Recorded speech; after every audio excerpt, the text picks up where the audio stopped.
Please welcome the President and CEO of the National Marine Sanctuary Foundation, Joel R. Johnson.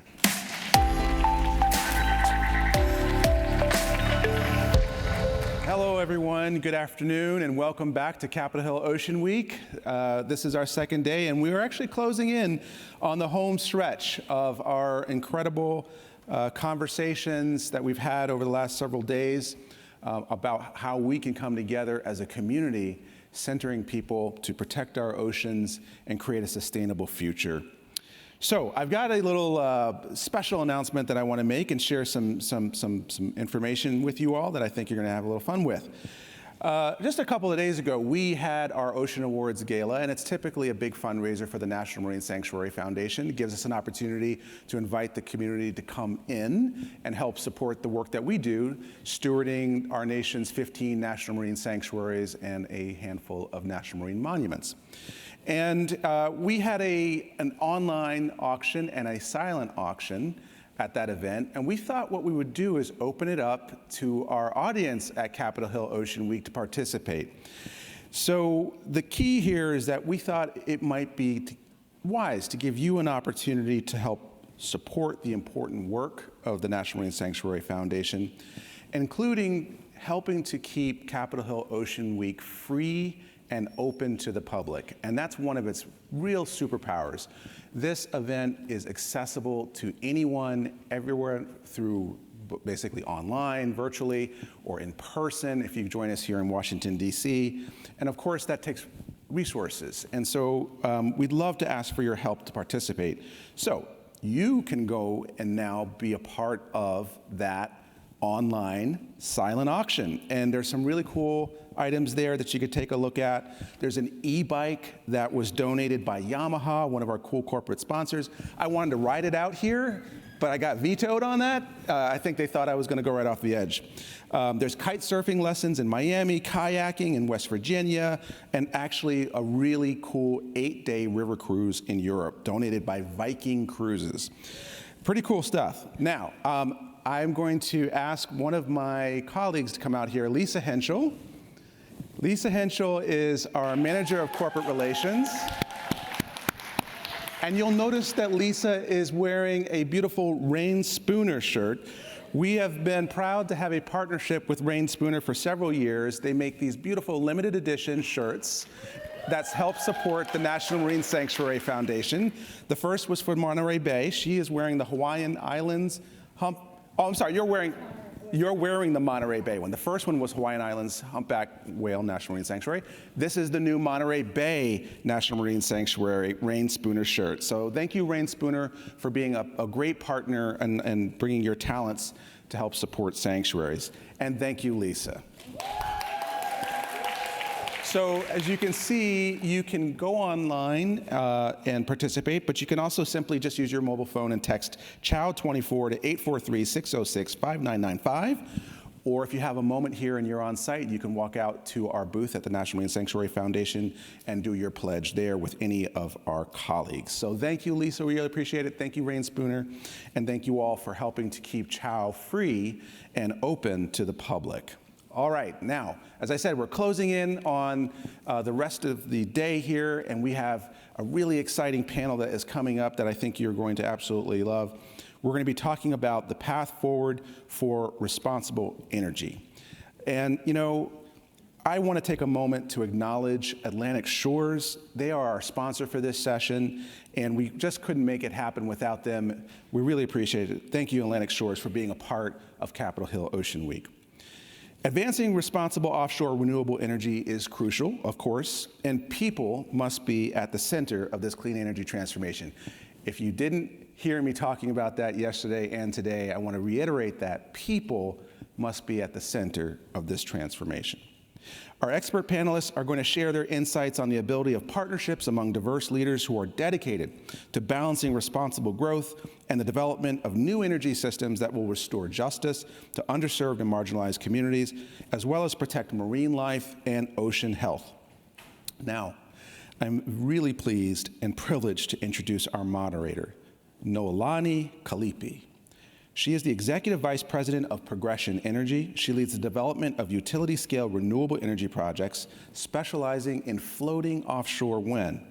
Noelani also serves as the Vice President for Okahi Energy, a joint venture between EDF Renewables and Progression Energy, working to build Hawaii's first floating offshore wind farm. Additionally, she owns Kalipi Enterprises, and she advises a wide range of clients on strategic planning and community engagement. Noelani volunteers as the civilian aide to the Secretary of the Army for Hawaii, enhancing relationships between Army personnel, military families, our veterans, and Hawaii residents. Please welcome Noelani, Kalipi, and our panelists.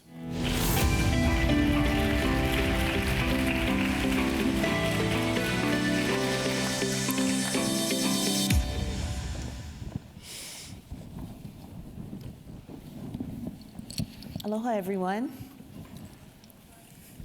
Aloha. Aloha. Thanks. I saw you had practice with Herb, so I knew you could do it. I'm very honored to be moderating this panel with this esteemed group of people. And we'll get to introductions in a minute. I just wanted to open it up by sharing that anyone who has successfully engaged with community and stakeholders knows that everything comes down to trust. Yes, money and titles are important, but at the end of the day, trust is what is required for people to move from the primary focus of what is good for them as individuals to what is good for everyone and the collective. Of the best for the community, the best for the place, the best for the planet. And trust requires connection, something that can be shared, whether it's connection to place, to people, identifying the common interest, getting to a place where we can say, oh, I relate to that. We need this connection to form a relationship, and the strength of that relationship, of that continued engagement, of that continued dialogue is what gets us to the result of the partnership and serves as the foundation to actually begin to implement. Lots of times people think that the end is the actual partnership or the agreement. That's just the beginning, right? It also takes time, which is extremely scarce when we're developing projects and we're held by Gantt charts and timelines and regulatory requirements.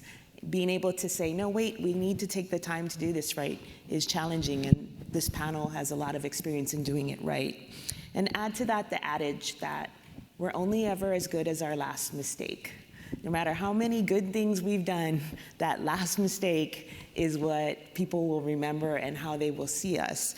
And quite often, whether we're in the federal government, whether we're in community, whether we're developers, we are held accountable by community and stakeholders for the broad brush of the industry, whether it was, or the federal government, whether we had anything to do with the experience that they've had. And yet, the individuals on this panel have really forged great pathways and have great examples and experiences to share in how we can do this and how we can build upon the work that they've done to really do offshore wind in a responsible way throughout the United States. And it is an honor to be in their presence and to start this dialogue. So we're gonna start by modeling how we do engagement. And rather than me reading everyone's bios, you can see that on the app and the program, we're gonna turn it over to each of the speakers and have them introduce themselves and share a little bit. So we're gonna start with Chairwoman Violet Sage Walker. Thank you, Haku. My name is Violet Sage Walker, and I'm the chairwoman for the Northern Chumash Tribal Council. I'm also the nominator for the proposed Chumash Heritage National Marine Sanctuary.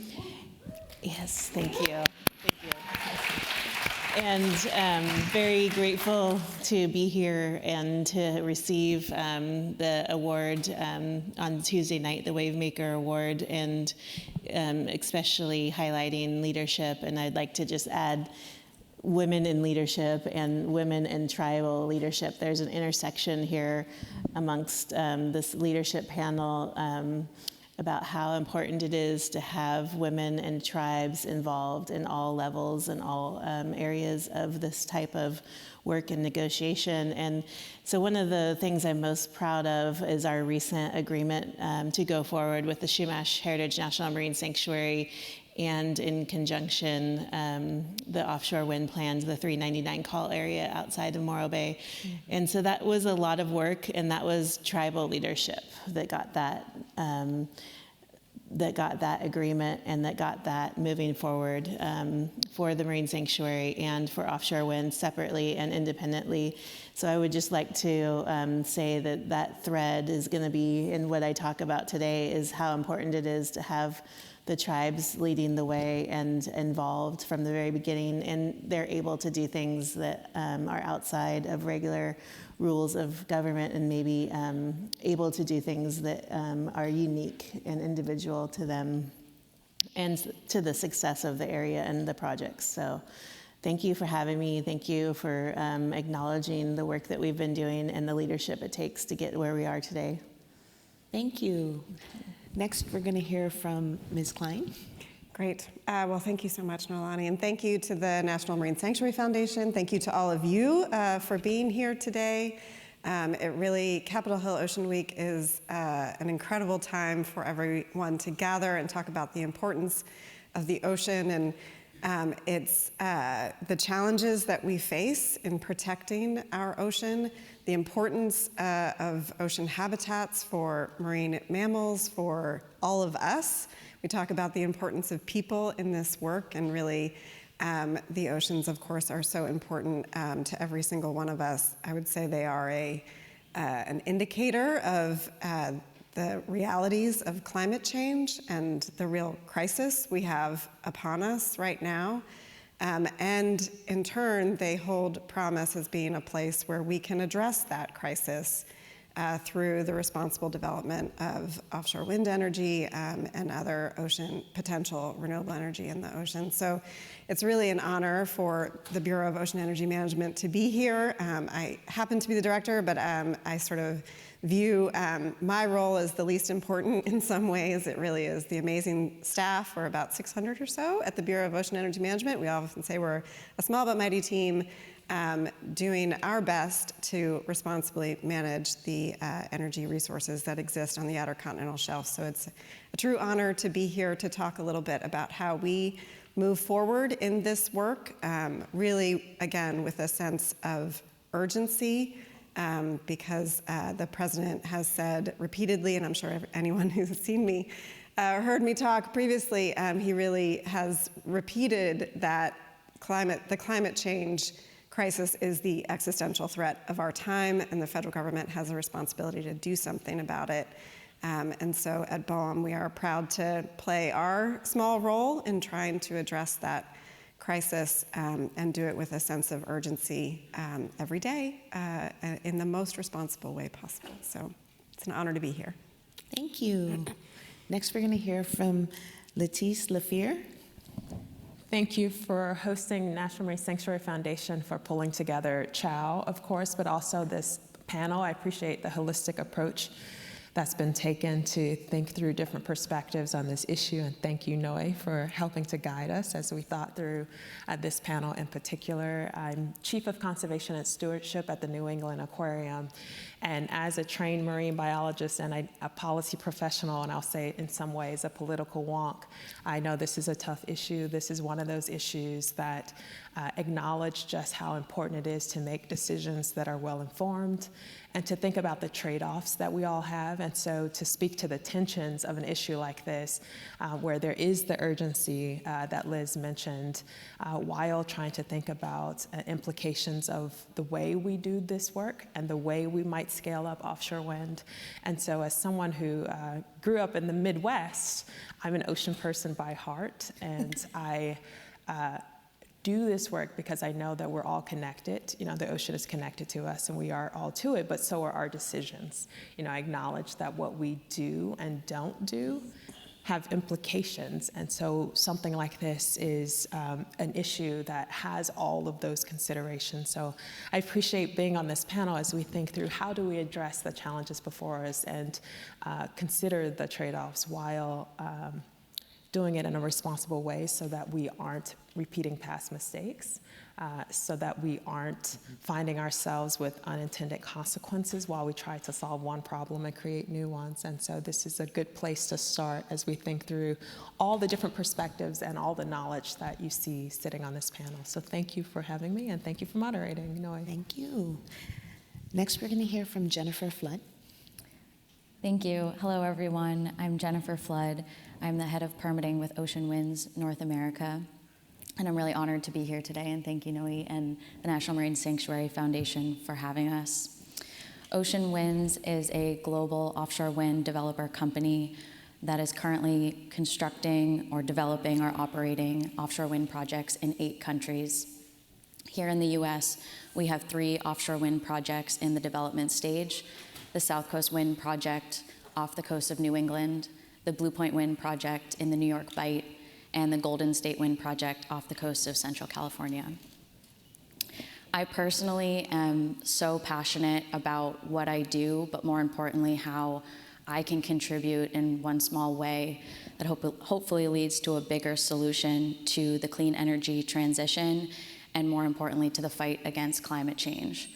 I think everyone in this room and at this conference this week knows, as it has been said, how important it is to do what we can to slow the impacts of the threats of climate change while we still have the opportunity to do so. And I think one thing, I'm just really passionate that I can do that with this offshore wind industry, and I think it's important to remember and take away that offshore wind can and should complement the missions and goals of other ocean users, such as our tribal and regulatory partners. And we can work together very effectively while having different parallel scopes, but work together to really slow down the impacts of climate change. And I think that's what offshore wind is set out to do. Thank you. And now we'll hear from Joris. Yeah, thank you, Noe. Pleasure to be here. Great to be here at Ocean Week. Thank you all for joining this panel. Pleasure to be among these powerful female leaders.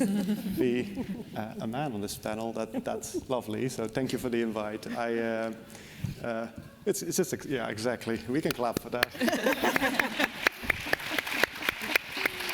But no, pleasure to be here. Like Jen, I also work in offshore wind. I'm the CEO of Atlantic Shores Offshore Wind. We are purely an East Coast focused developer.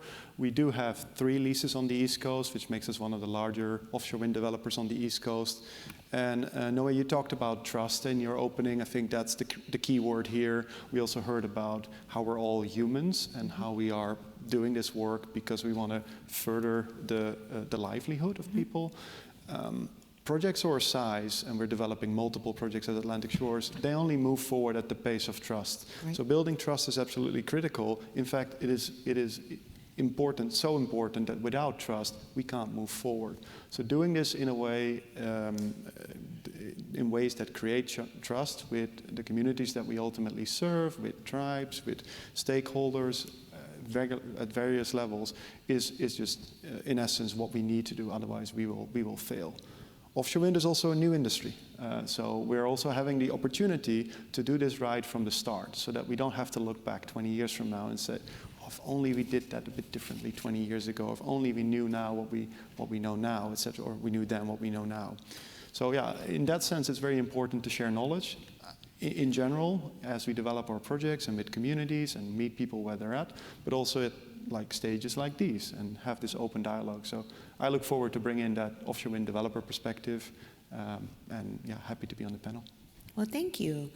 So when we were backstage, Chairwoman Sage Walker, we were talking about the importance of ancestral knowledge, largely because, like in Hawaii and in many of the indigenous communities across the world, thousands of years of data of science and technology is embedded in the ancestral knowledge and cultural practices, right? So the first question goes to you, and the panel will jump in as well as we turn this into a conversation. But how have you been able to build the bridge with that? And what has led to you and others being willing to collaborate and work in the middle space? That's a good question. And I would say that just you hit the nail on the head. It's about trust. And I would say that the tribes have a different level of trust than the government, than business, than corporations. And so the tribes have an inherent built-in level of trust as caretakers.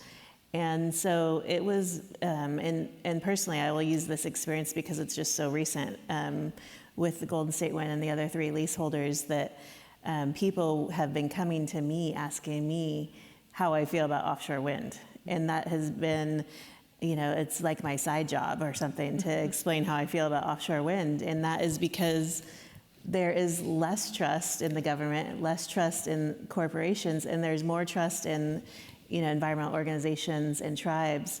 And so what we need to do is to build that bridge because there's a vacuum of information and there's a vacuum of leadership in the community.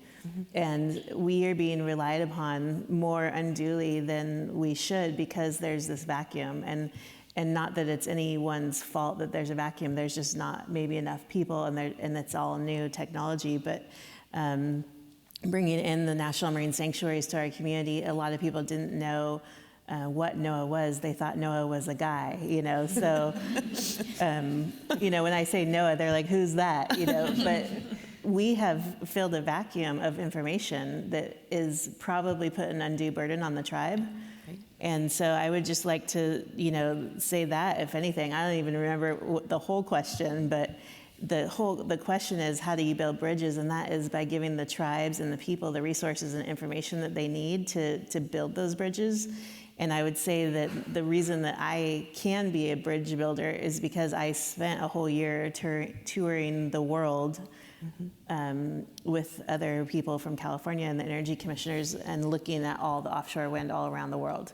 And by the way, we got COVID in every city we visited pretty much. So yes, I think there's a song, I've been everywhere, man, and I've gotten COVID in every city. But we saw we saw floating offshore wind around the whole world.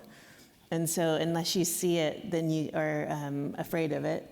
This is the fear people have of the unknown, how the whales are going to react or how the birds, are going to react. And so there's fear and there's this vacuum and void of information that I think in order to build that bridge that we need to have better access to more information from a younger age, especially starting in school.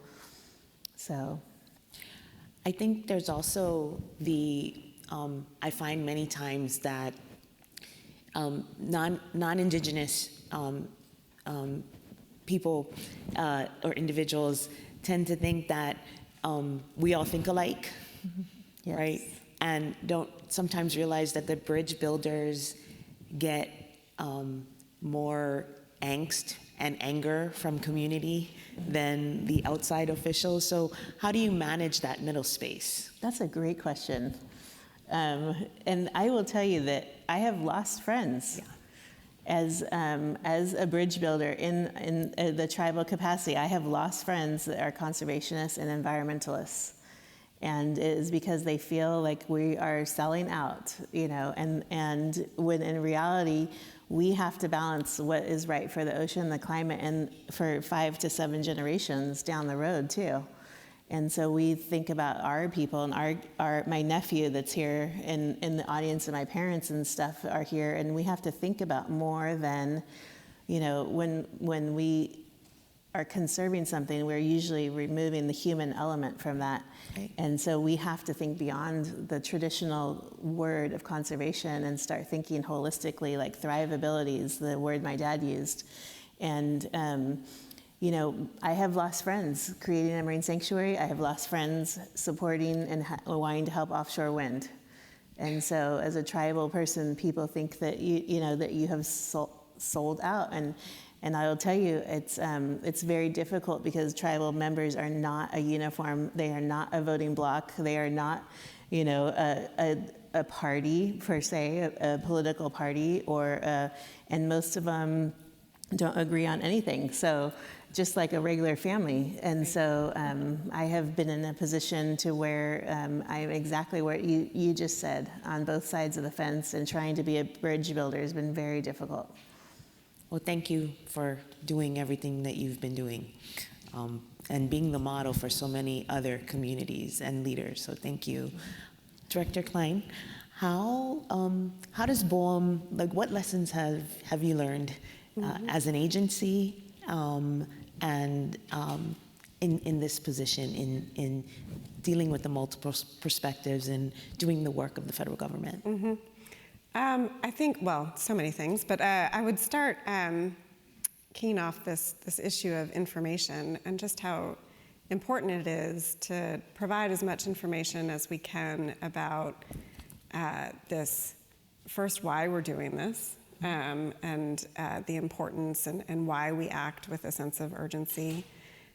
Information that we have about various uses of the ocean and how to really, it is a struggle to get as much information out as possible to answer the questions that communities have, and to address the fears and the risks associated with this type of development. I don't think we're not embarking on this journey without some understanding about those risks. We have data and analysis and information from the several decades of experience from around the world with this type of development.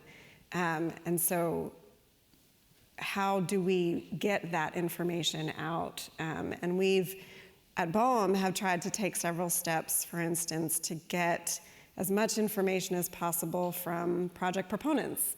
Early on, we put out something that sounds really exciting, the NOI checklist, which is essentially an effort we undertook to ask project proponents, give us as much information as you can up front before we start the environmental analysis of your project, and that way we can really help get information out to the public. At its core, the National Environmental Policy Act, which informs so much of our work and is the statute that we use to conduct our environmental analysis, it's meant to provide both the public and the decision maker with information about potential impacts and how we can first avoid them and then minimize and then mitigate for them. And so I think this need and interest in as much information as possible is really important.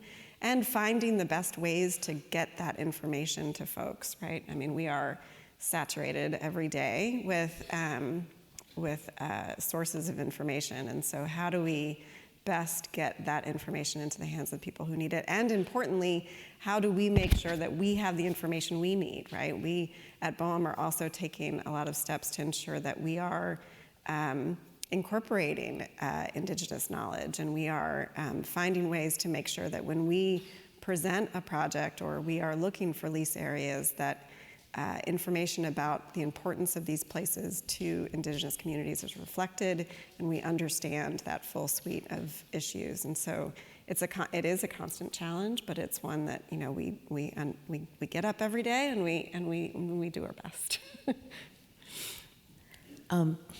Do you have any thoughts about, there was a term about durable decision making? Mm-hmm. Yes. So for me, and this is my third tour of duty at the Department of the Interior, and throughout my career, my background is as an energy and environmental lawyer, and I've worked on big infrastructure projects. They can be very difficult and complicated. It can be a long journey to get to the end. And it is so important to have a decision at the end that really reflects a robust environmental analysis, that reflects input from the public, that we've incorporated the information and feedback where we disagree with communities, that we've outlined why it is that we've moved forward or have other information to suggest that the benefits are worth the risks, for instance. And a durable decision, I think, is so important for this industry.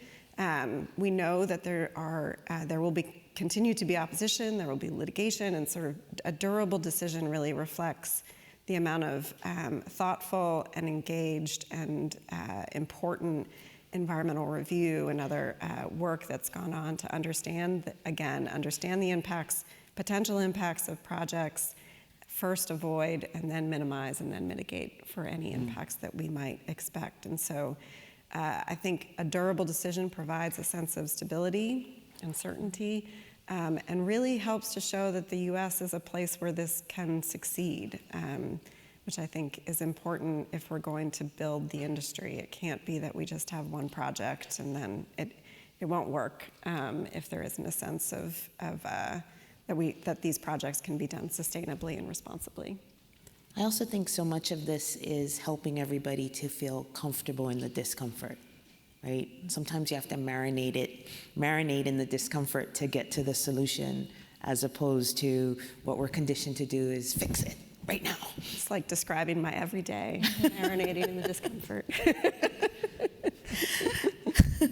Letice, given this, what you've been hearing and the discussions and your work with the New England Aquarium and your vast experience before you got there, what is the aquarium's experience in working with BOEM, with community, again, in that bridge building space? Yes, thank you. So many people don't know that we are more than an aquarium. So we aren't just a place where families take their kids and hang out and see the penguins, though I definitely love the penguins and everyone else does.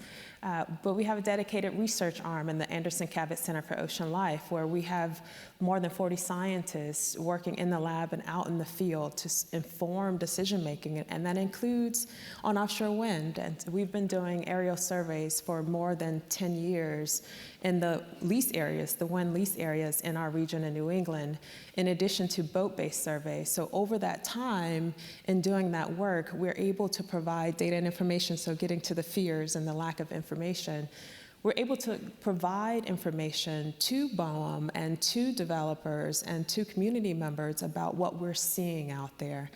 And so we're able to help inform that management process. We have contracts with all 5 lease developers in the area, and with NOAA and with BOEM. So that combination of information allows developers to consider, what's happening around us now, and it allows us to continue to consider what happens after the fact. And so a key part of what we're learning as we're out there doing this work over the past decade is that we're seeing environmental variability, which allows us to then say, if we see changes as construction happens and after construction happens, how much can we differentiate between impacts from development on large whales or other species? So we're tracking whales, highly migratory species like sharks and fishes. What are the implications of what's happening there? And so having that kind of long-term data sets allows us to think through, it's complicated.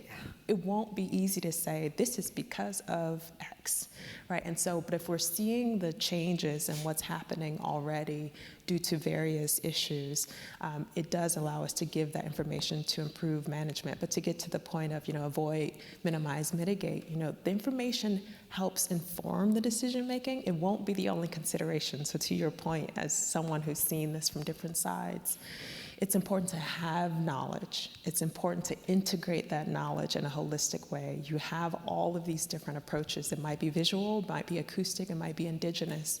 If you integrate that knowledge, that improves decision making. It won't be the only consideration. And so given our holistic approach, because our values seek to balance advancing animal health and ocean health while promoting responsible use. And so we heard Joel say that before.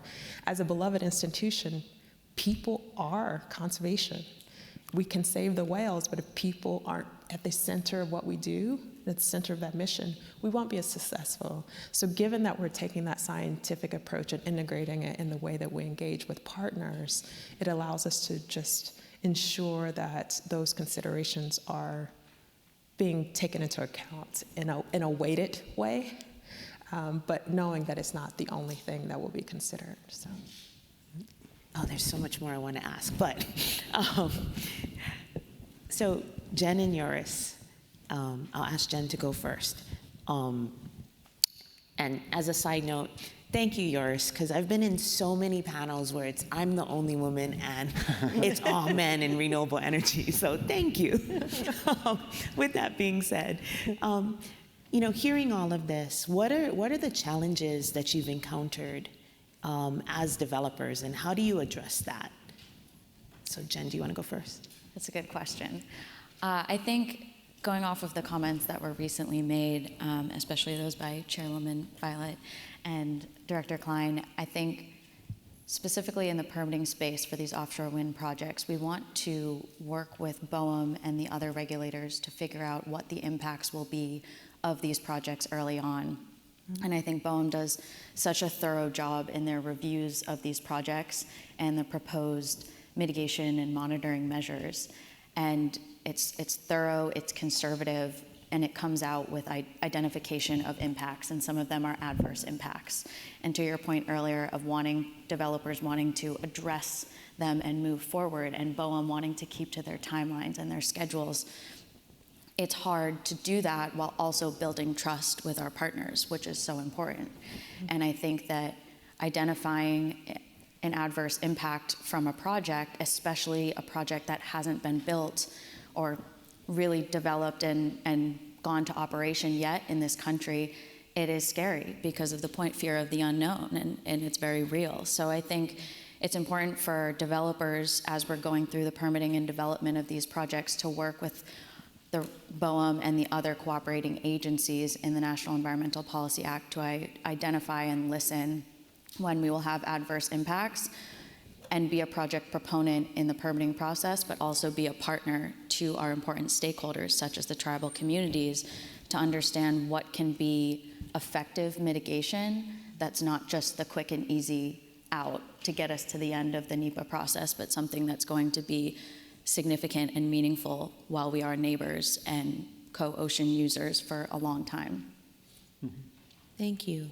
Joris, do you Yeah, I have can build a bit response on to that. I thought Jen did a great job in sort of describing the processes and the steps. And on the one hand, these relatively long timelines, they allow, as Jen was also saying, they allow us the time to build further trust with partners and stakeholders and do things the right way, which I think overall we can always do better, and we need to do that better on the East Coast as well. But I think it gives us time, right? That's one of the side effects of these relatively lengthy processes. On the other hand, what we shouldn't forget is that we're trying to address climate change. The UN Climate Change Panel declared Code Red last year. We know that one of the main threats to so many ecosystems in the world, so many animals in the world, is climate change itself, as well as to humans. And not just in 10 years, not just in 5 years, but also from a health perspective right here, right now, right? I have 3 daughters, 2 elementary school and a middle schooler. When they come out of class at 4 and one switches on their laptop to do their homework or wants to watch a television show they love, power goes on. There's 17 million people living in New York State. There's 9 million people living in New Jersey. And when we all do that at the same time, further power plants go on, peaker plants go on. They're often in city limits. They're often next to neighborhoods where traditionally marginalized people have lived and are still living, and those health effects are real too. And do I allow my kids to watch their television show, do their homework? Of course, yeah. we all do that, right? Energy is important. Energy is part of life. Energy is often life.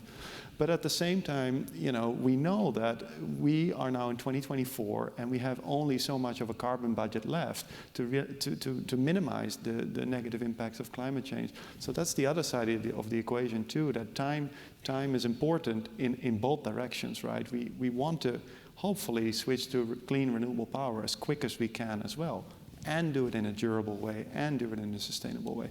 So those are the pressures and those are the dilemmas that we also face, and we live in, and that's the world we collectively live in. That's not just the Atlantic Shores world. That's our world. Let me follow up on that in terms of one of the, coming down another layer in terms of how developers have to make choices in dealing with. I know we're always walking a tightrope on, we want to be proactive in telling people as early as possible, but then I often get the, stop wasting my time, tell me when it matters, right? Or the developer fatigue of all of the individuals who come to the same community members who they can talk to.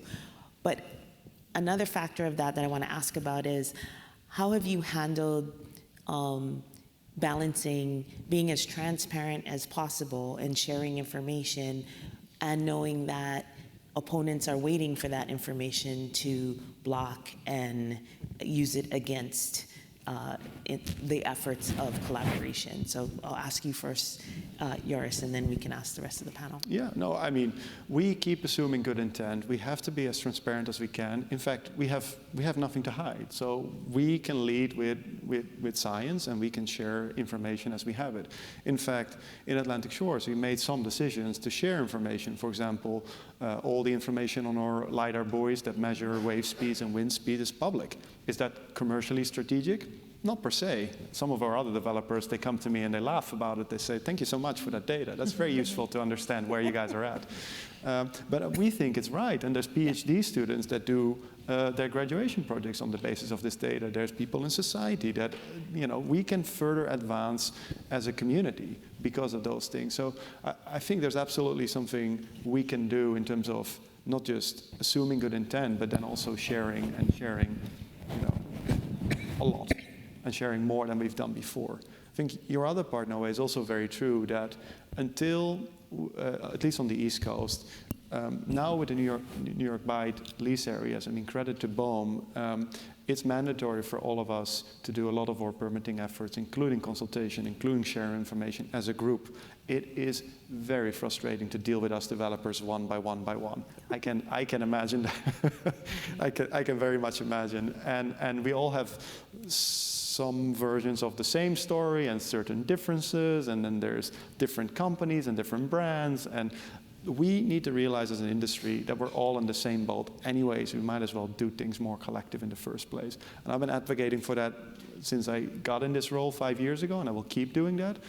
But still, a lot of the engagement of communities, of course, happens developer by developer and in different states. And yeah, I think we can do better there. So those are some first thoughts I have.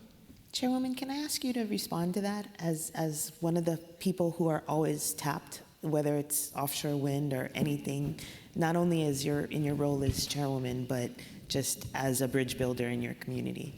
Sure, and the amount of consultation that we do is no joke. Yeah.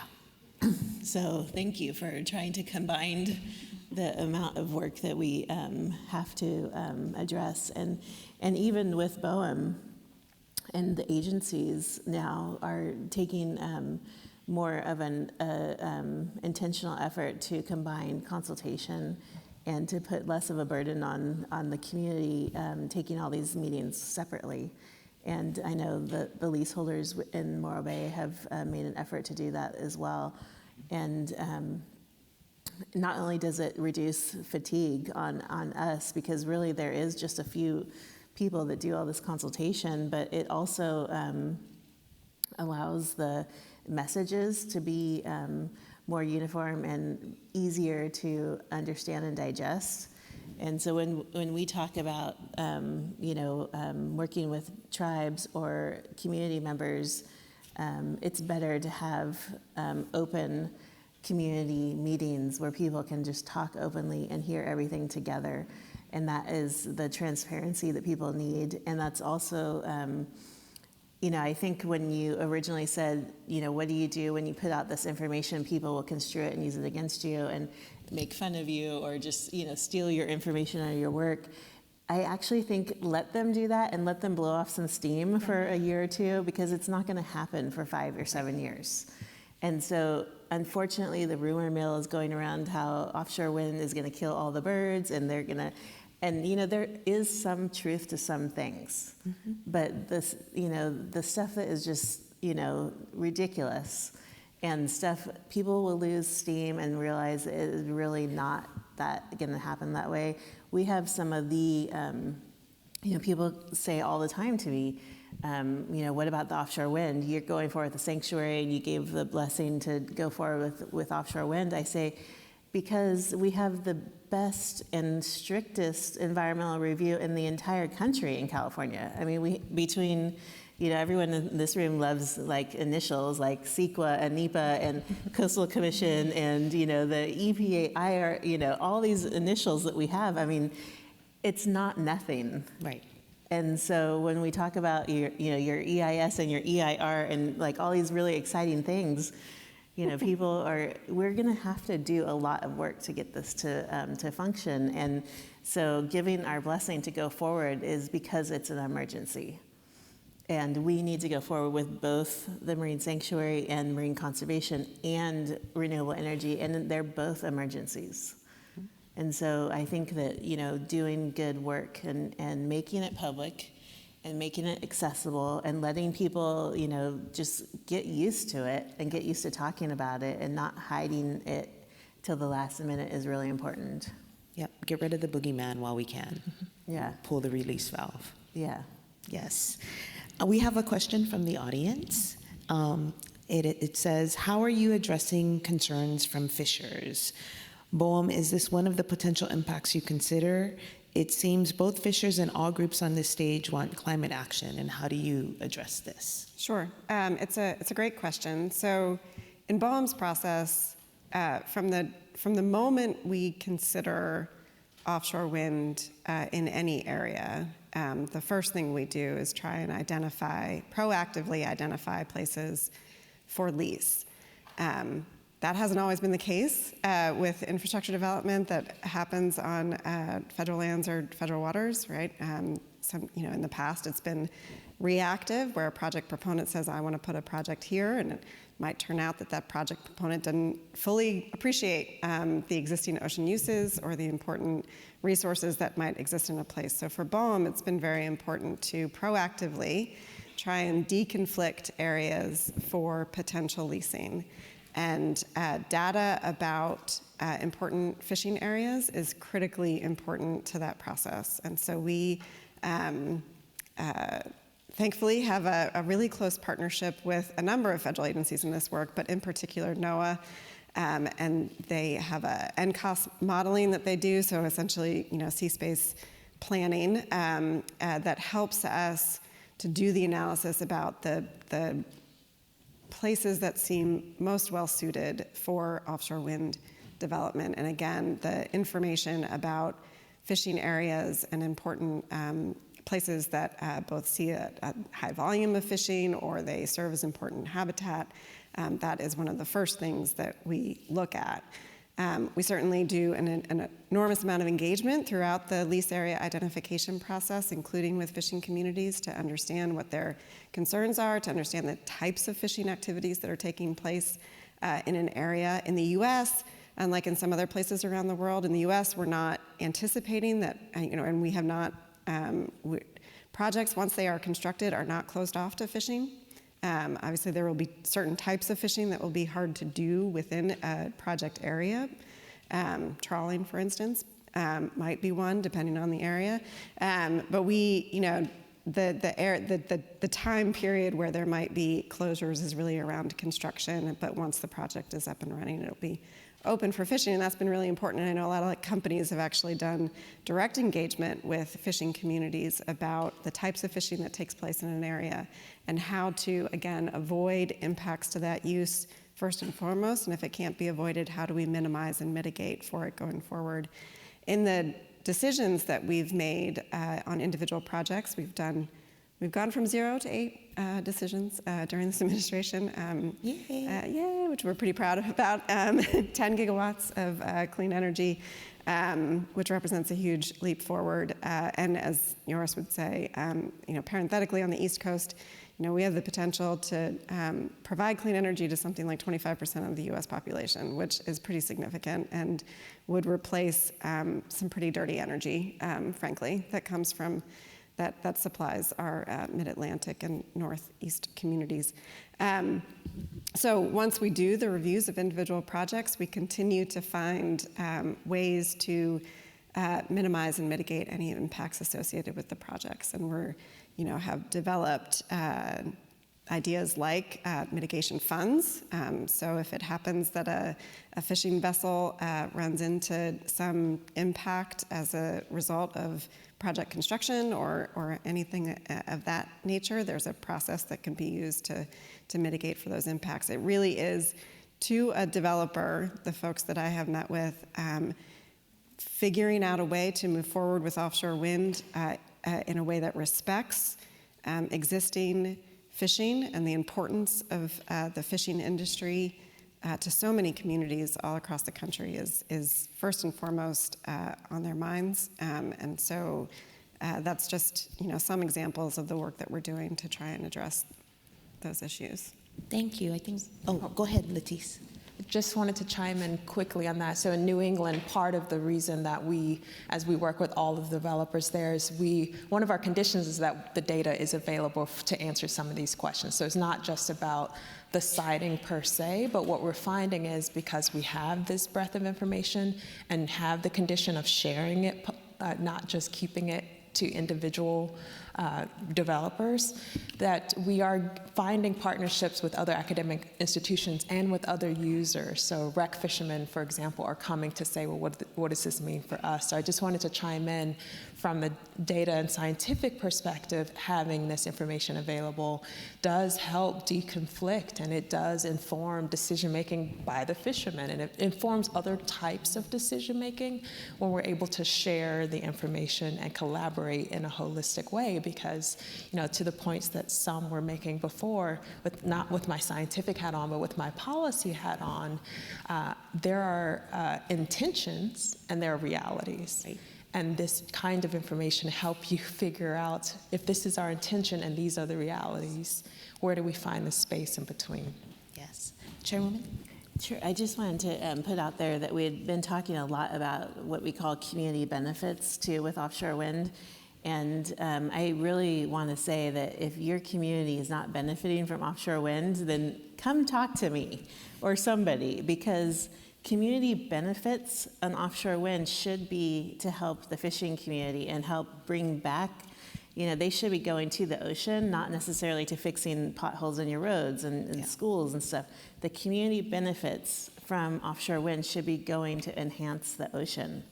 And that means marine mammal protection or whale rescue places or, science or collaboration, but they need to go to the ocean. And that is one of my pet peeves, is community benefits should not be spent on things that do not help enhance the fishing for the, fishermen and the tribal, use of the ocean and restoring habitat and things like that for the whales, the whale passage, safety and like fishing gear and crab gear and stuff. And I think that we really need to make sure that money goes where it's, earmarked for. Building on that holistic view, there's two questions. I'm going to combine them together. One, Letice, is with respect to the open source and public data. There's a narrative that many developers don't want fisheries monitoring survey data available. How can we change that narrative in terms of thinking about cumulative impacts, and what are the rules that the aquarium, for example, has in only being able to share some data versus others, or widely versus limited?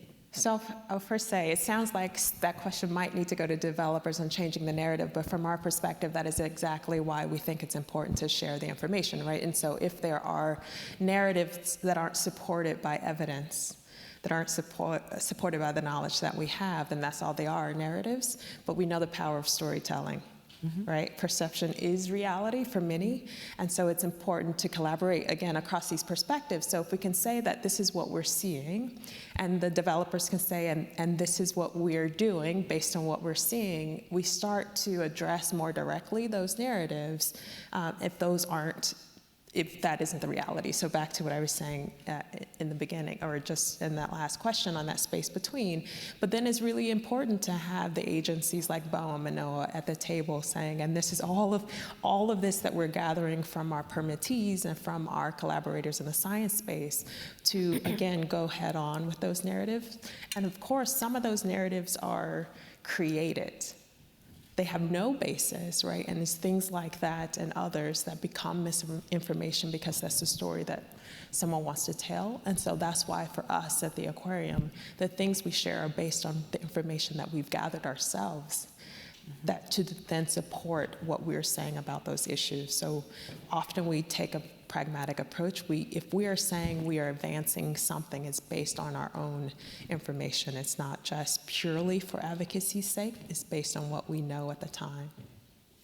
Thank you. And Jen or Joris, did you have anything you wanted to add to that question? I would just reiterate that we understand the importance of sharing data collected, and we certainly support that.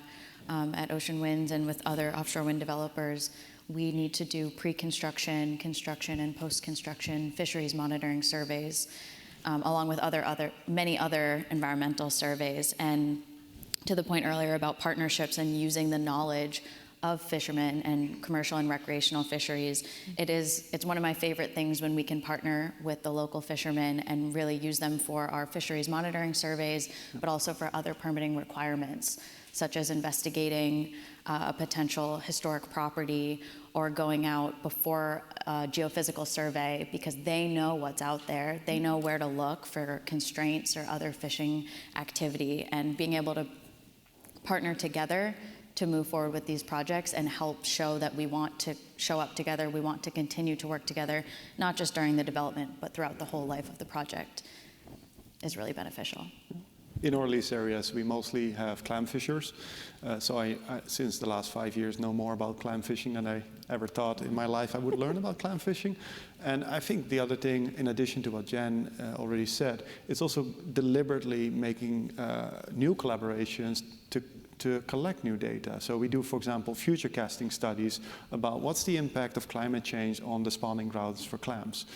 Because we know where the clams were 10 years ago, we know approximately where they are today based on a lot of knowledge from the fisheries themselves, which they shared with us. There's approximately 5 New Jersey companies that do clam fishing, and we work with them. They have different views on offshore wind, and they're kind of on a spectrum. All 5 of them have a slightly different position. But then we work with New Jersey universities and colleges to create these long-term studies that we partially co-fund. The fisheries also are involved and are on the steering committees. We don't per se know the outcomes, but we know that these clams are already moving to colder waters because the waters are warming. So the clams are also going to move. Where they are today is not where they are in 5 years. It's not where they likely are in 10 years. And that's the reality too. So working with colleges to create new studies over and beyond what is required is also helpful to determine, how do we best compensate for this, and who is actually being affected here, and what are the likely paths where, because of the construction phase in and of itself, even when we start constructing, takes quite some years as well. But by the time there's turbines in the water, we're talking end of the decade, right? So we need to take that into account too. And I think the second part of that question was someone has written in from the audience about environmental impacts being typically assessed at lease scale. How can we ensure responsible development at the regional scale, which I think flows with exactly what you're talking about with future casting, but also with going back to indigenous knowledge and ancestral knowledge and the observations and who's informing, right? There's Western science, but there's also the practical science of the fishers and the people who are using those resources every day and who can tell you what they are experiencing and what they are seeing. So how do you, one, look at it from a regional perspective, because we don't have fences in the ocean, as someone said, but also in terms of valuing the knowledge and the data from the sources of those who are using and stewarding, not just using, but stewarding and taking care of those areas. Does anybody want to take a stab at that? Well, I mean, I can start with sort of BOEM's processes. We're continuing to find ways to ensure that we are, again, providing information and providing analysis that's useful, not just to us as decision makers. And when I say us, there's, approximately 1,002 federal, state agencies involved in the approval processes for these projects.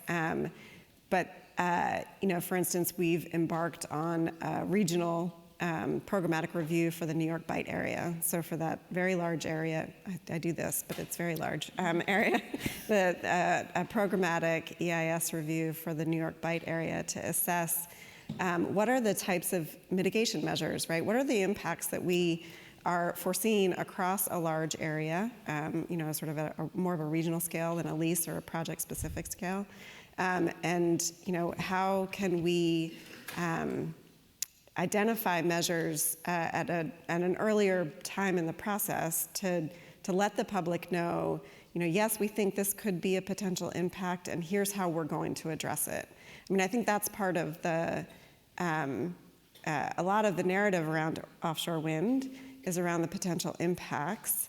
And I think at BOEM, we are always thinking about how can we get more information about the mitigation that we are requiring. And it's pretty extensive, and sort of there are a whole suite of measures that have been identified to mitigate the potential impacts associated with this development, to ensure that it does go forward sustainably and responsibly. Thank you. We're nearing the end of time. I want to give each panelist 30 seconds to be able to share your last thought. What do you want to leave the audience with? It's like a good movie when you walk out and you're like, huh. So let's start with you, Joris. What would you like to leave the audience with? I think, well, good question. Well, let me just say, everyone that works in offshore wind, I can generally vouch for that in a very honest way. Everyone that works in offshore wind does so because they believe in this planet, they believe in the people that inhabit this planet, and they believe in the animal world around us that inhabits this planet. That's a very, very rewarding ecosystem. We all assume good intent, and we're genuinely there to work collaboratively. Do we always get it right? No. Will we always get it right? We will get better, and we'll keep getting better. And that's the journey that we're on as a relatively new industry. I'm encouraged by the discussion here. I'm encouraged by the diversity of views that ultimately, in effect, I think says the same thing about how do we best work together. And yeah, we look forward as Atlantic Shores to contribute to that. Jen, can I ask you? I would say that, building off of Director Klein's points, there are so many ways to mitigate impacts from offshore wind and also to show up with our key stakeholders. And also Joris's point, there's so much that we don't know, and we want to continue to learn and show up with a learner mindset and identify our blind spots. And we know that there's no one-size-fits-all approach, and we want to continue to meet our stakeholders where they are and make sure we have efficient and effective dialogue about mitigations and long-term impacts and benefits. And just to reiterate that we want to be rowing in the same direction with our ocean colleagues and really working together to minimize the threats of climate change. Thank you. Letice? I think I'd say that I want to leave you with that offshore wind is an important part of the solution. We have a huge challenge ahead of us. And so in order to do it responsibly in the way that we're all talking about, it is important that we figure out how to integrate knowledge from thousands of years ago all the way to what we're seeing on the water today. And so that's truly a challenge, so that if we're going to do it at scale, we need to incorporate and respect all of those ways. And then somehow we have to get over the challenge that conservation is about people, and that creates the tension, and that creates difficulty in coming to solutions. But it's an important part of the solution, and so I hope we continue to work together in advancing it. Thank you. Director Klein? Sure. I guess I would just say, I think it's so, this notion, the introduction throughout our conversation here today, the notion of having people centered in this work is so important. And I think, a key takeaway for me would be that every single person working on this effort is in fact just a human, right? With thoughts and views, and the assumption of good intent, I think, is really important. So for my staff at the Bureau of Ocean Energy Management, my small but mighty team, they all come to this work with a sense of mission and responsibility. They take their responsibility for management of ocean resources very seriously. And the interest in constantly doing better is something that is shared across our team. And I think just having that sense when we get into these difficult conversations that at the end we're all just humans, that are trying to do our best. And thank you, Chairwoman Sage Walker. Could you close us out? Sure, and I just want to say that I always wake up every day thinking, am I doing enough? And that's just, what Director said also, is that are we doing enough and can we do better? And I have this underlying anxiety all the time, like, am I doing enough? Yeah. And I don't feel like Like I am. And even though I'm doing all this, I don't feel like it's enough. And so I exhaust myself every day just doing what I'm doing. And so I just want to say that everybody that shows up and makes the effort and says, are we doing enough and can we do more, can we do better, just keep showing up. And that's why we've been here for almost 10 years, as long as offshore wind was a whisper in the wind, basically. We've been showing up and we've been learning and we've been participating, and even though we didn't know how, we are pretty good at it now, and it's just because we care. And so that's all it takes, is to care and to show up and to say how much we can do, and everybody in this room is already doing that, because I see everybody in this room all around the country, all around the world, traveling together and trying to do the best that they can do. So just keep doing it. Thank you, everyone, and thank you to the National Marine Sanctuary Foundation for allowing us to share.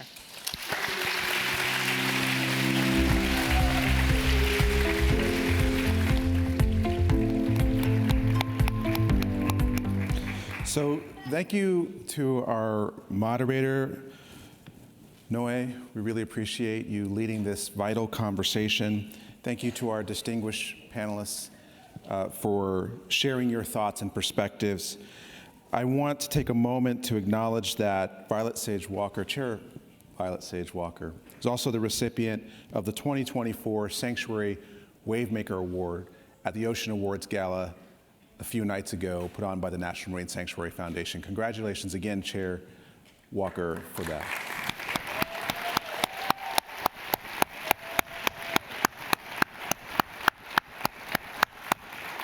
I want to thank our hosts for this session, Atlantic Shores. Thank you so much for helping to make this conversation come together, and also to Liz Klein and the Bureau of Ocean Energy Management. Thank you. We are going to take a little break here, and I ask everyone to be back by 3 o'clock for our final plenary and closing keynote. Don't forget that you can stop by the National Marine Sanctuary Foundation booth if you'd like to help support and keep CHOW a free conference and open to the public. And then lastly, thank I messed it up again. I'm going to try it again. All right. Thank you, Invenergy, for powering our devices as we take our break. And we'll see you at 3 o'clock, folks. Thank you. Thank you.